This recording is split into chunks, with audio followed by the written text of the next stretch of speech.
Assalamualaikum warahmatullahi wabarakatuh. Selamat pagi anak-anak, bagaimana kabarnya? Semoga kalian semua sehat selalu ya. Baiklah, hari ini kita bertemu lagi dengan pelajaran bahasa Indonesia. Kita akan melanjutkan materi sebelumnya, yaitu tentang iklan, slogan, dan poster. Maka dari itu disimak baik-baik ya materinya. Baiklah anak-anak, hari ini kita akan mempelajari pola penyajian dan struktur iklan.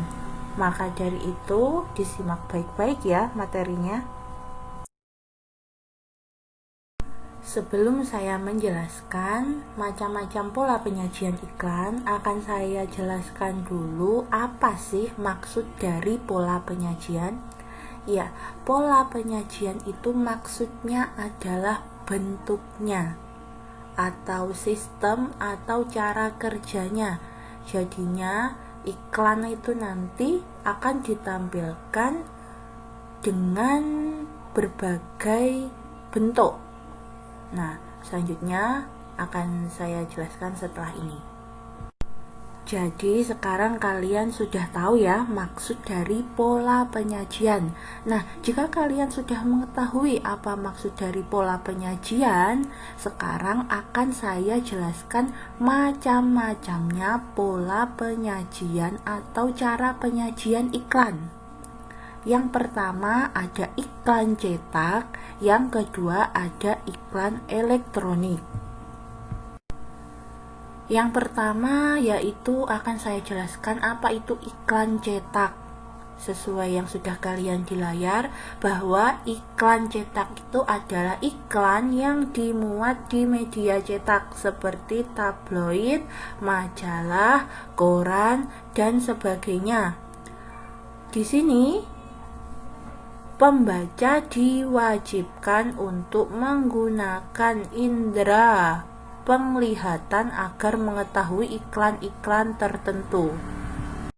Hal tersebut karena biasanya iklan cetak itu dituangkan melalui tulisan atau gambar yang dicetak dalam media kertas. Yang kedua akan saya jelaskan tentang iklan elektronik.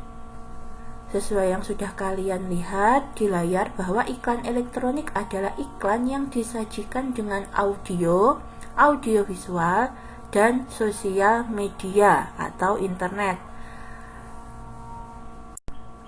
Audio adalah berhubungan dengan indera pendengaran. Biasanya iklan semacam ini disampaikan melalui radio. Jadinya iklannya hanya bisa kalian dengar. Yang kedua yaitu disajikan dengan audio visual. Tadi audio sudah saya jelaskan ya, berhubungan dengan indera pendengaran. Lalu visual itu berhubungan dengan indera penglihatan. Jadinya campuran. Indera pendengaran bekerja sama dengan indera penglihatan. Biasanya iklan-iklan seperti ini akan kalian jumpai di televisi atau media-media yang dapat menggabungkan indera penglihatan dan juga indera pendengaran.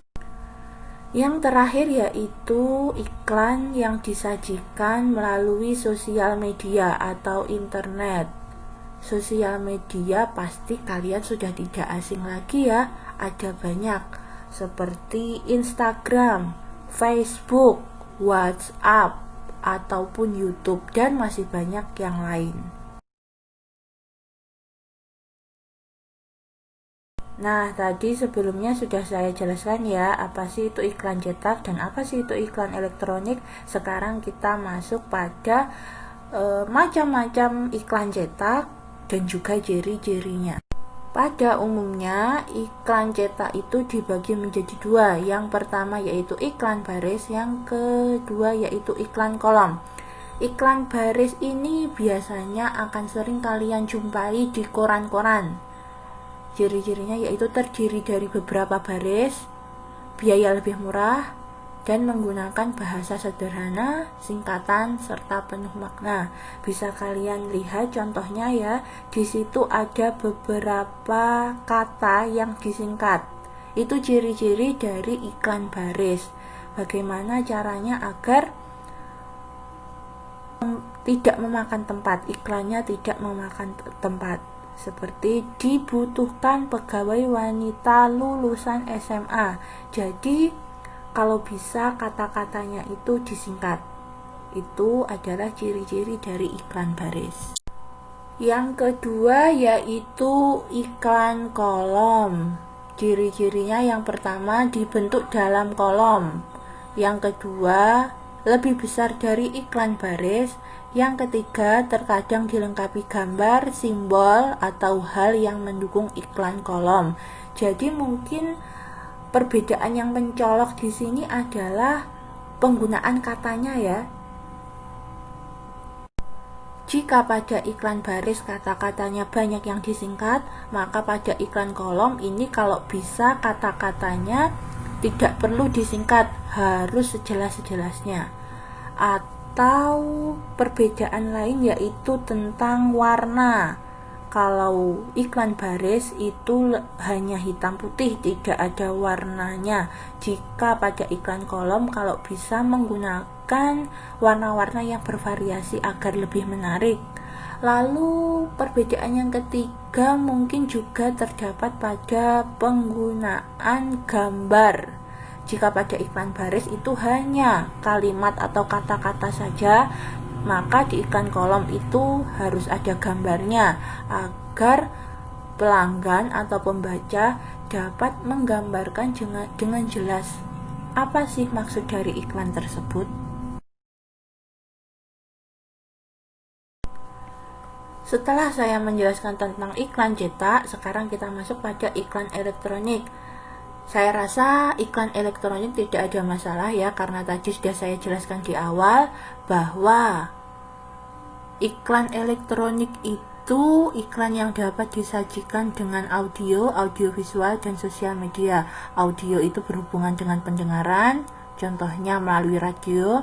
Lalu ada audiovisual, itu gabungan antara indera pendengaran dan penglihatan, contohnya iklan melalui televisi. Dan yang ketiga adalah disajikan dengan sosial media atau internet. Setelah itu akan saya jelaskan tentang struktur iklan. Yang pertama terdapat identitas atau logo pembuatan iklan, gambar, judul atau nama produk atau jasa. Misalnya jika iklan jasa, jasa reparasi mobil, jasa cuci motor, seperti itu. Diberi namanya, kantornya apa, nama tempat cucian motornya apa, nama bengkelnya apa, seperti itu. Lalu yang kedua yaitu penjelasan produk atau jasa. Jadi produknya itu semacam apa, jasanya itu semacam apa. Misalnya kalau produknya produk sabun cuci baju.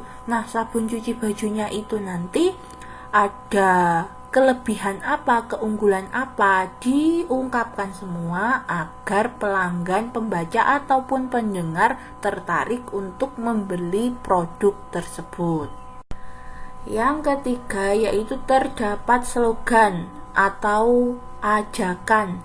Jadi kalau bisa pembaca atau pendengar itu diajak, biasanya menggunakan kata-kata ayo, marilah, ayo beli barang ini, ayo beli produk ini, mari gunakan jasa ini, seperti itu. Bagaimana? Sudah paham ya untuk struktur iklan? Jika kalian sudah menyimak materi tentang pola penyajian dan struktur iklan, sekarang saatnya tugas. Disimak ya. Yang pertama yaitu rangkum materi yang sudah disampaikan. Jadi catat pokok-pokok atau hal-hal penting dari materi yang saya sampaikan tadi di buku tulis kalian. Yang kedua yaitu cari 2 iklan baris. 3 iklan kolom, dan 3 iklan elektronik. Yang ketiga, jika kalian sudah menemukan iklan-iklan tersebut, lalu foto dan kirim tugas tersebut ke Google Classroom. Iklannya bisa kalian cari di mana saja, di koran, di majalah, atau di internet. Yang penting mengerjakan, ya. Baiklah anak-anak, demikian tadi materi tentang pola penyajian dan struktur iklan beserta tugasnya. Jangan lupa tugasnya segera dikerjakan dan dikumpulkan. Jika ada hal-hal yang ingin ditanyakan, bisa kalian tanya lewat kolom komentar atau langsung menghubungi guru bahasa Indonesia kalian masing-masing. Baiklah, sekian dari saya. Semoga materi hari ini bermanfaat. Wassalamualaikum warahmatullahi wabarakatuh.